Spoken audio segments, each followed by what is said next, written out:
Okay, let's talk about blueprints because blueprints are the main grind for this game. And the reason they're the thing you're grinding for is blueprints or like weapons and armor that you craft from blueprints can be repaired.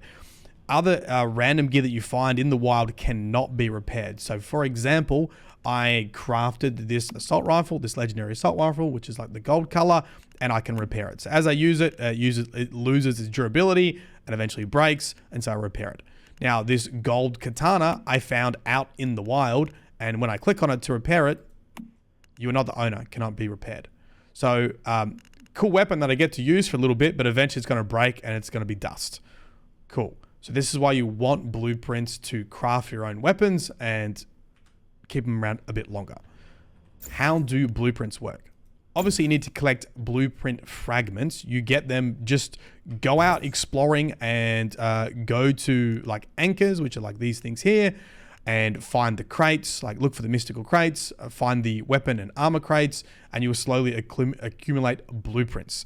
If you can't really be bothered exploring areas, type in map genie in Google and once human, and you'll find there'll be tags for where to find all the bits and pieces in an area. So go out exploring, you'll end up getting a bunch of blueprints. Once you've got some blueprints, you need to open up the blueprint screen. And here is where you want to start looking for which ones you have completed.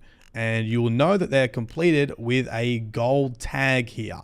So there's a little gold tag here, and it says I've got 60 out of 60 fragments for Icy Rain. If you look at the very top, you'll see 60 out of 60. Now, to actually unlock it, you haven't unlocked it yet, you actually have to press F on it. You just on the right hand side of my camera there, you press F, I'll unlock this blueprint, and then when I go to my gear workbench and I go craft a weapon, it will be in here. So for example, I've already unlocked the blueprint for this assault rifle, and I can craft it, okay? So that's sort of step one. Find the fragments, fuse the blueprint fragments, and then you can craft it at your workbench. Right. There is another component of blueprints, which is upgrading blueprints. And this gets a little bit complicated, but I did save a good example for you here. All right. So I have this light machine gun already unlocked. I can already craft it. And it is, if you look here, it says Wanderer. So each kind of weapon has, I don't know what they call it, if it's like an archetype, or if it's weapon type, essentially. So even though these are all LMGs, they have like another variant. So this is Wanderer, this is called Operator, this is also an Operator, this is a Juggernaut, and so on, right? So for the Wanderer, if you have a look over here, these are all the spare fragments I have. So if I have a look at Wanderer blueprints, I actually have 180 Wanderer blueprints. And it's not just LMGs, like there'll be Wanderers in here, maybe, none there. Okay, so there's an AK that's a Wanderer, right? So I've already unlocked it. I press right click on it, and now I can level up this blueprint. This is like the star system. So you'll see this goes from 1 star to 2 star, and at 2 star it does 116 damage. If I just back off for a little bit, you'll see at 1 star it does 110 damage. So it's improving the damage a small amount. Now the way that you do this, you get from 1 star to 2 star, is you use any spare fragments to level it up. You need the Wanderer blueprint fragments, and it actually tells you which ones you got. So these are my blueprints that are unlocked. Because I've already unlocked this gun, I've actually found more fragments for it. So I've got 60 fragments. So you put that in, and it's actually given me 460 experience points to level this up. Why do I only have 60 fragments and it's giving me like 460 XP? Well, you have to look at the math over here. Because it's epic, it's the purple color, I get 10 experience points. And because it's of the same name, I actually get ×2. So I actually get 20 XP for each fragment, which is why it only cost me 23 fragments. 23 times 20, it's going to give us 460 XP. That's going to level up from 1 star to 2 star. Now, you don't need to find the same name fragment. You can use any other blueprints you have from the Wanderer archetype, from the Wanderer type. So these are also Wanderer weapons, this AK and this pistol, and I have fragments for them, and I've already unlocked them. So these are just spare blueprint fragments that I have. See here, I'm only going to get 3 XP from this because it's a blue. So if I put 80 fragments in, I'm going to get up to 300. And then I can add in, oh, sorry. I already had that one in there. Right. 80 times 3, 24, 200, it's 240. Cool. And I can also add the pistol there too. And so I'm even using all of those fragments, the 80 and the 20, I'm actually not leveling this up yet. I haven't reached the 450 XP to level it up. Cool. Now this is pretty much free here. You could find a weapon that you like, and you don't have to worry too much about using these blueprint fragments. Now what I think is a little bit confusing, if you look at this menu, this is blueprints unlocked. So this means I actually haven't unlocked this wrench yet, but I could still consume those fragments to try level up this blueprint. I don't know why you would want to do that. I guess if you just really didn't care about getting the wrench, I'm probably going to be a collector and want to get everything. But technically I could use these 20 fragments to level up this blueprint, right? And I'll just show you, if I go back, you'll see, here's the wrench. You can just see near my camera here, it is the Wanderer archetype, and I've only got 20 out of 40 fragments needed to unlock it. But I could consume those fragments because it's Wanderer, and I could upgrade my LMG, which is also Wanderer. Cool. That is the blueprint system in a nutshell. I did not play the beta for very long, so people might have a different opinion from this. And if you did play the beta for a really long time, let me know. But I imagine you probably just want to unlock your blueprints first before you start leveling up. I think you probably want to find your end game gun before you start consuming fragments and like leveling up the blueprint. That's probably what I think people recommend. But if you have a different opinion, let me know. Okay, so on the topic of blueprints and how to collect them, apart from just exploring, you can also get blueprints from the wish machine. Now there are 2 options here. There is F to make a wish, or G for a blueprint shop. If you press G, you'll go into a shop where you outright purchase the blueprints. You get these straight away. You don't have to collect the fragments, like it just unlocks for you. This is how I got my assault rifle blueprints. As you can see here, I just purchased it. I believe it was 8,000 star crom. Now this is the currency up here. There are multiple ways to get star crom. Let's just talk about that before I show you the make-a-wish function. So one way will be to do this. Press J, go to journey, and complete all these. It's like tutorials of how to build and craft. You'll see star crom down here. The next thing is you might have missions that give you star crom.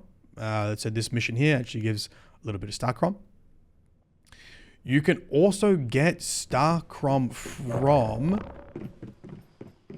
this machine here. You actually input stardust into this. It activates like a defense mode, which is why you need to like build turrets around it and protect it.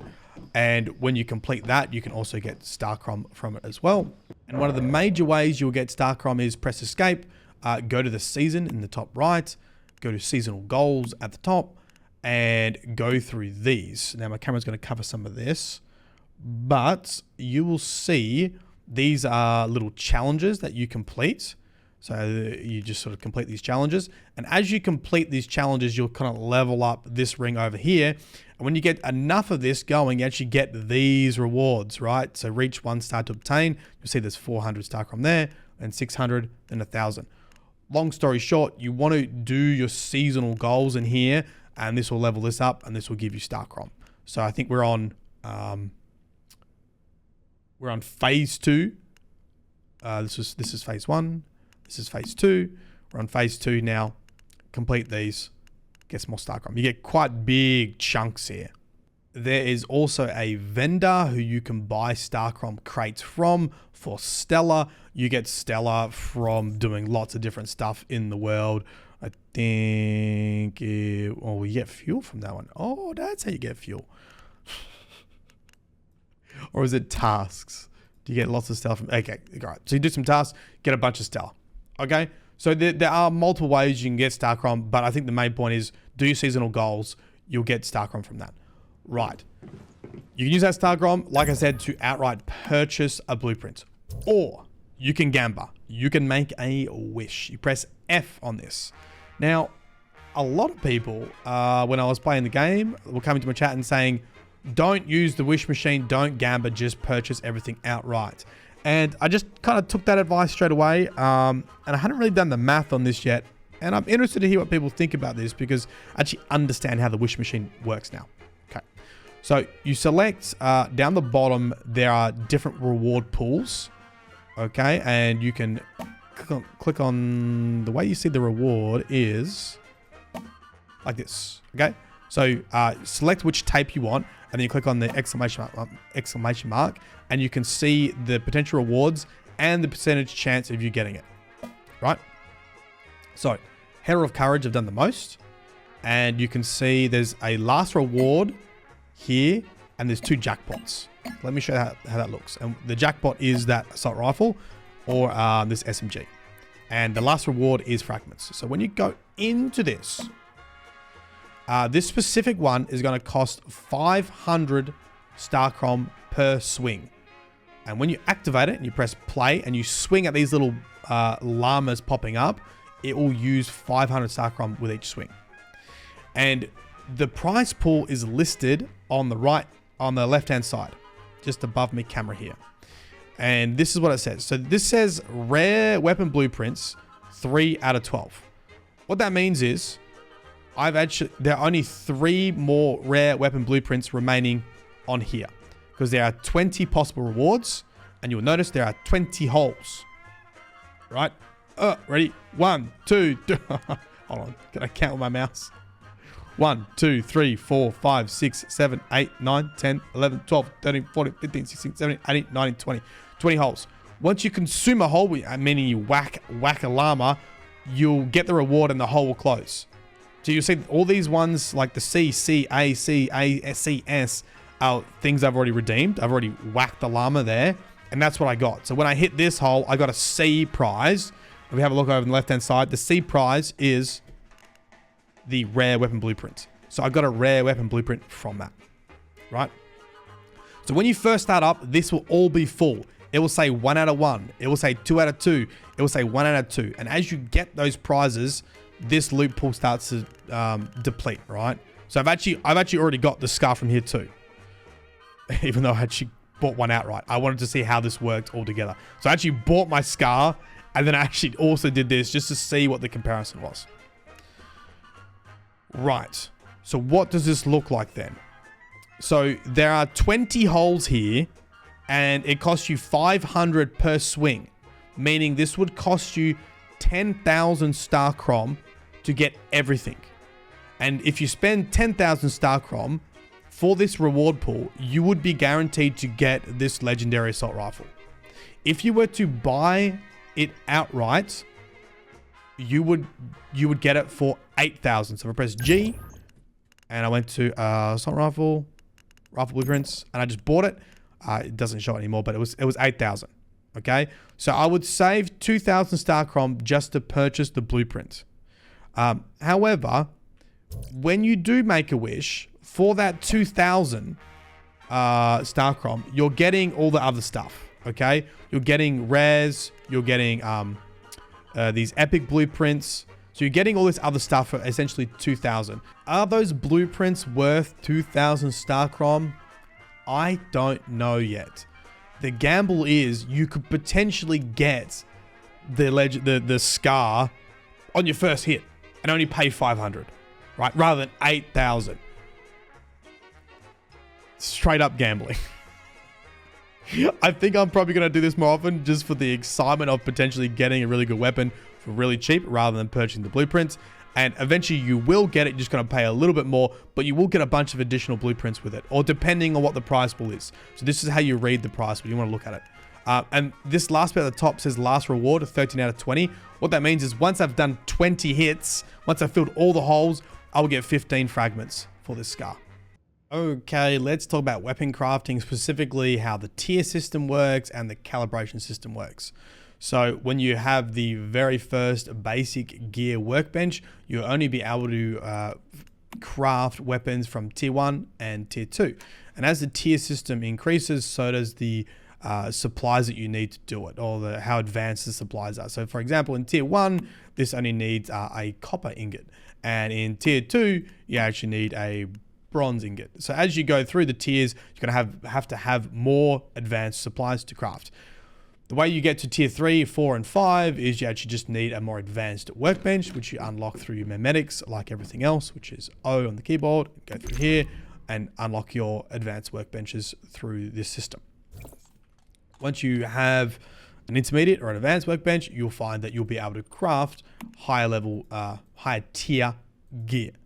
Cool. Now, not only do you see the damage going up as the tier goes up, so 174 versus 45, depending on the tier system, but there's also something else that is happening, and this is to do with calibration.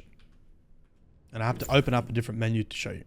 So if I have a look at this system here, and if you look at the bottom, I'm going to click on calibration attributes. These are calibration attributes. And you'll see here, I have accuracy plus 12 and stability. I have crit damage. Then I have a crit rate 4%, but this one is blacked out. And it says this calibration attribute cannot be activated because the weapon is too of a low tier. So this is tier 4. And what it means is if it was tier 5, I would actually have this activated, right? So if I crafted this assault rifle in tier 5, I would get all of these attributes, right? And accuracy, crit damage, and crit rate. Because it's only tier 4, I only get the first 2.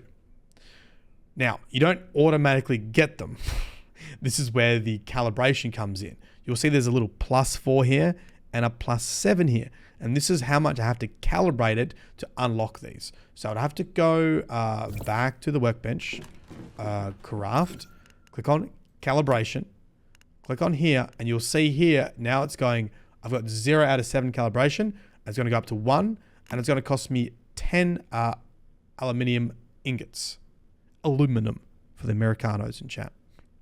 And it's going to get a bump in damage. I don't want to spend this yet.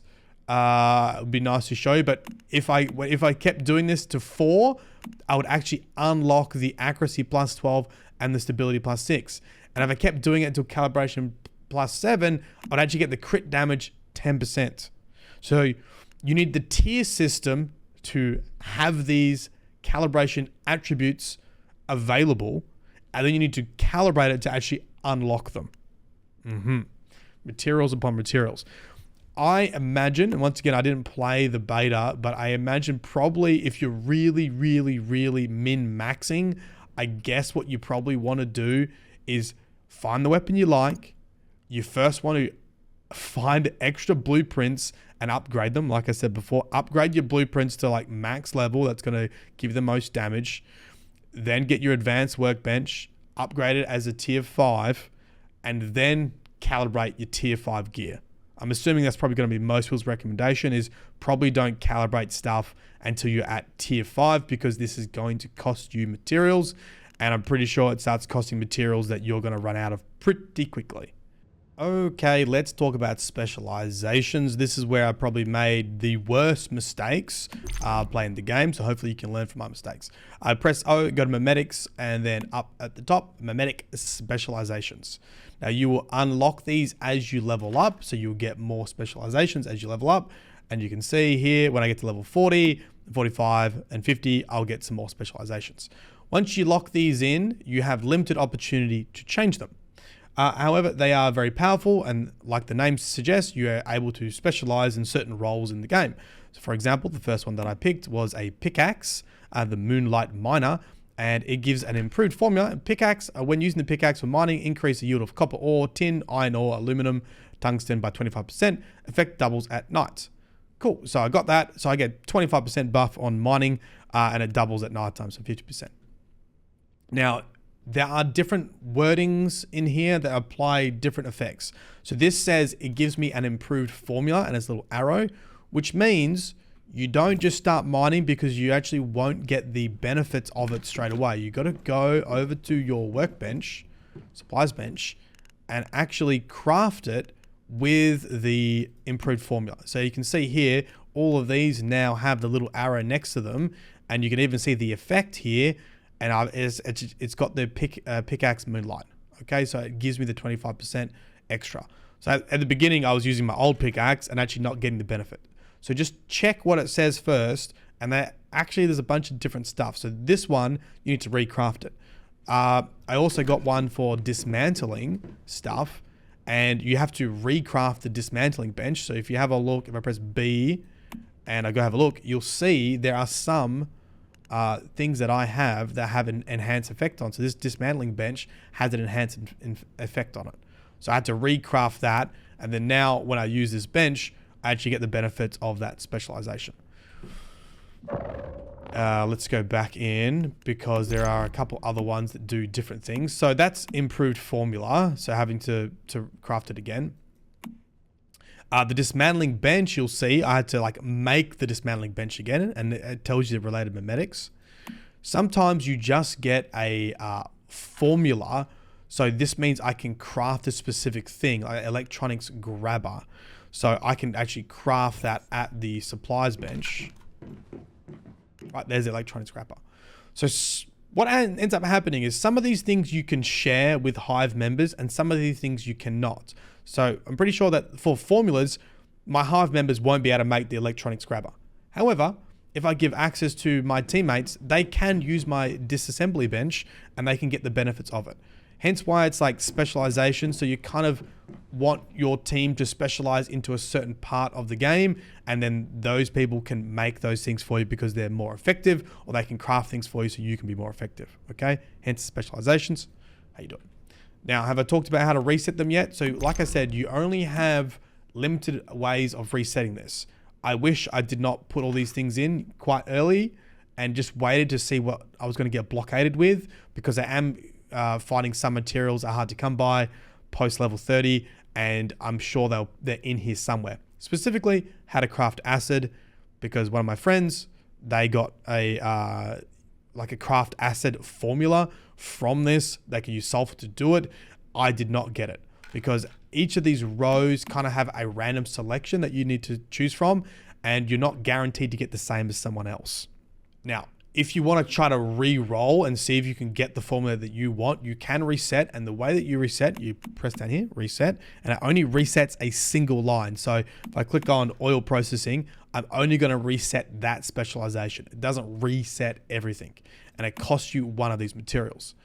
This material comes from season goals, and in here, if we have a look at the season goals, you'll see there it is, a specialization cleaner. You can only do this 5 times per season. So you can only reset 5 rows of your specialization per season.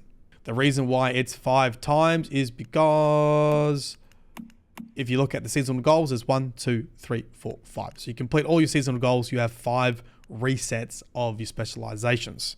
And so when you reset, this is what the screen will look like. You'll have your current specialization on the left, and then you will have a selection of new ones that you can replace it with. Most of the 2 times that I tried to do this, I didn't get the sulfur crafting that I wanted, so I ended up just keeping the same thing. And of course, it uses your material, so it was just complete waste of a reset. If I had my time again, I would probably hold off using specializations until I really found out what endgame material I needed, because I didn't play the beta. I wasn't very familiar with what I really needed to hold on to, and kind of regretting it, because if I did get the option to make acid and I didn't pick it in these specializations, that's a bit annoying. I kind of goofed up there. Okay, let's talk about Deviants, because this is a little bit confusing when you very first start out as well. The way that you get Deviants is a bunch of different ways. Sometimes you get them from just doing things. So for example, Digby, this one here that goes mines, if you just start mining, you'll have a chance of getting it. And if you very likely already have this Deviant if you've been playing a little bit. Other times you can get Deviants from doing objectives. So for example, this Samurai actually comes from the seasonal goals. The first phase of the seasonal goals, if you look at challenges, killing 200 enemies with melee will give you actually that Deviant.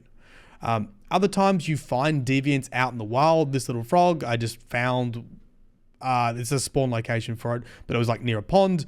Does a really cool thing. It actually makes the ingredients you need to make a spring legs, which lets you jump higher. It's actually really cool. So you can find them out and about, and of course you get them from monolith bosses as well.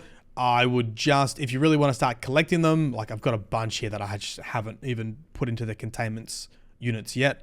If you want to collect them, you can look up the Map Genie. Just Google Map Genie and Once Human, and you can find their locations and go collect your Deviants. Now, the way that they work, this is the part that I found really confusing when I very first started, is this. So I'm gonna have to move my camera and right here. So the bottom left hand of the screen, it tells you what would make them happy. So I've got a radio nearby. You can't hear the music because it's copyrighted, but you can make a radio and turn it on. And also it wants red light and also wants electricity. So if I give it those things, so for example, if I put a red light above it, like this, and now I click on it, you'll see that the red light is now ticks. And if I hook it up to electricity, the way you do that is you press H to attach wire. And a little trick here is if you press the tilde key, you can fly around and you can connect it to your solar panels or your generators. I think everything's being used at the moment. That's why none of this is connected, right? And it will be connected to electricity as well. So that will make it happy and it recovers its mood and I think also deviant power quicker. And then what you do is you can use its mood once it's in this cell to refill its deviant power. All you do is you click on refill and it's going to consume the mood and it's going to bump up deviant power from 26 to 75. And you go, yes, right. And for this one, for Digby, it will automatically activate when the deviant power is greater than 30. So now that it's 75, it's more than 30, he's going to go out and about and he's going to mine for me and he's going to come back with whatever he mines. He's mined copper in this case. And I click that and now I've got it. Oh, he's got sulfur. Oh, that's interesting. I didn't know you, oh, he just all stores there. Tin, iron, silver. Okay, Digby. There you go. So make a containment unit. Obviously you need to make this isolated containment unit first and then try to adhere to what makes them happy. When their mood goes up, you can refill the deviant power and you'll see that whatever triggers them to go out, you know, in this case, it's deviant power of 30, he'll go out and start mining. Okay, the last thing I want to talk about is moving your base. You are going to have to move your base multiple times. You likely want to move your base multiple times as you level up and you want to get better gear and move into high level areas. And there is a very easy way to do that. You press B and then you press move territory. You can be anywhere on the map. And now this is actually in the mode already, but it's very hard to see what's going on. So then you want to press enter flight mode, which is the tilde button, and get some height. And you can just see where you want to put your base. Okay. Now, the reason I bring this up is I would not make your base too big because I had a really large base previously. It was actually in the center of this build zone, which is why my base is built off to the side. Doesn't matter. Anyway, it was too big and it was very hard to relocate in many places because of like land elevation and things clipping through it and not being able to do this and that. So there is a use case for having like tower bases so they're easy to relocate, or at least like double story and more compact bases so it's easier to fit in somewhere to get your materials and to move your house elsewhere. So just keep that in mind. But I think the main point is when you first start off, you don't have to pick the perfect location for your base. You can move it very easily. You can just run around, find a new place, press B, press Z, bang it down. Just make sure it's not just huge because you're going to have troubles because you're going to run into roads or some of the landscape and not actually work.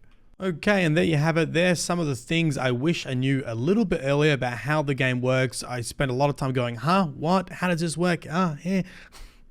So hopefully that helps you out if you are new to the game. We went over blueprints, the wish machine, weapon calibration and tier list, specializations, deviants, and relocating your base. If it helped, let me know down below. A like and a comment would be greatly appreciated, and we'll see you next one. Bye-bye.